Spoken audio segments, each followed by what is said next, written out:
I've always found Eddie really interesting.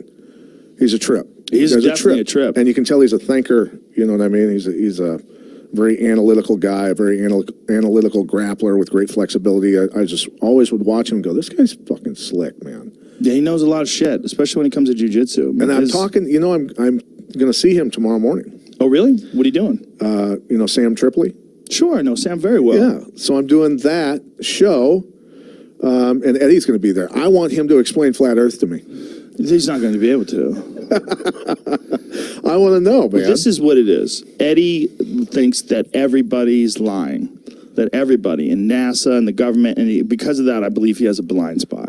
And that if they're telling you the world's round, he's saying, well, it can't be round. Right. And it's not a good way to think. No. But it's the same reason why he's so good at jiu-jitsu. It's because he sees an idea and he just pursues it and chases after it. And he but turns in it around. Right. Jiu-jitsu is like, it's all, you know, it's all quantified. It's all right there. Two bodies. It's all very simple. There's no mystery. Right. You know, it's just a figure. It's just figuring out a puzzle. Yeah. But I can see how people get that way because I was a guy who, you know, not to go off on a tangent, but I think it's fun to think about. In 1971, when I was, you know, a young boy standing in line in Albia, Iowa with my grandma and my mom when the farm collapse was happening, when Nixon took us off the gold standard, right?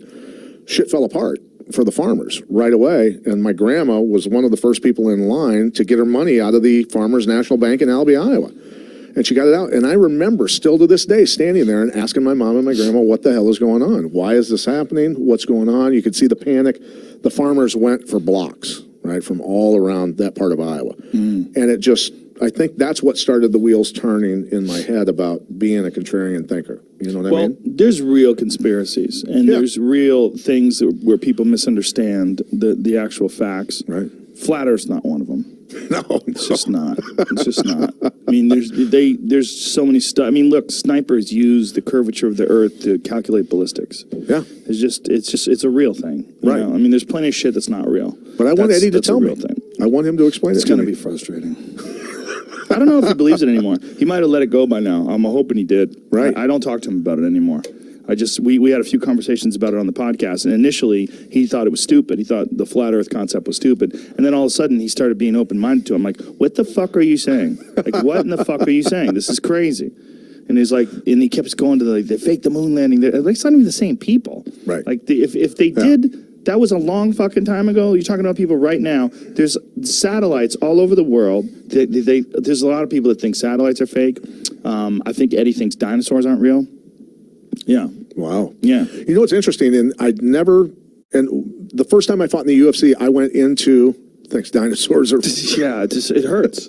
Hurts my head. I went into the production trailer at my first UFC. I wanted to see what was going on in there, right? That always intrigued me, how TV was put together, right? And I was lucky enough to bring my daughter to one of our broadcasts with Access TV, and Lonnie, he's the expert to find the satellites. He's got an app on his phone. Have you ever seen guys do that? No. He has an app on his phone where he can punch it in and do this across the sky and spot all the satellites, right? Oh, interesting. So he knows how to dial into them, call up, know the coordinates to turn the dish towards and lock onto a percentage of the satellite, you know, receptor to get it beamed back down, all that sort of stuff. So he was teaching my daughter how all that stuff was done, and it was the first time I'd ever seen it. I was like, this is pretty amazing stuff. But yeah, you can see the curvature of the Earth and how the satellites are set across the horizon, right? But you could track satellites. The thing is, these guys don't even believe in satellites. Here's what the problem is.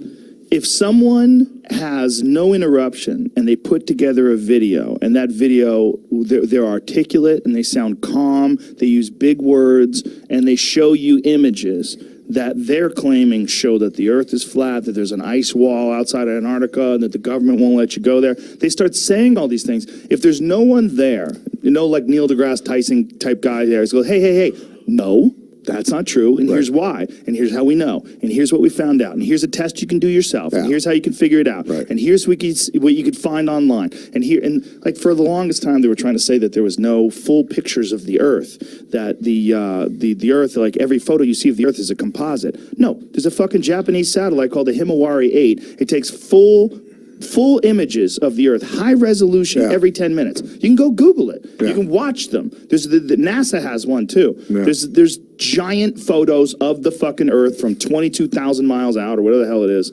Like, it's real. Right, yeah. It's fucking real. Like, there's a lot of shit to think about that's fascinating. That's not one of them.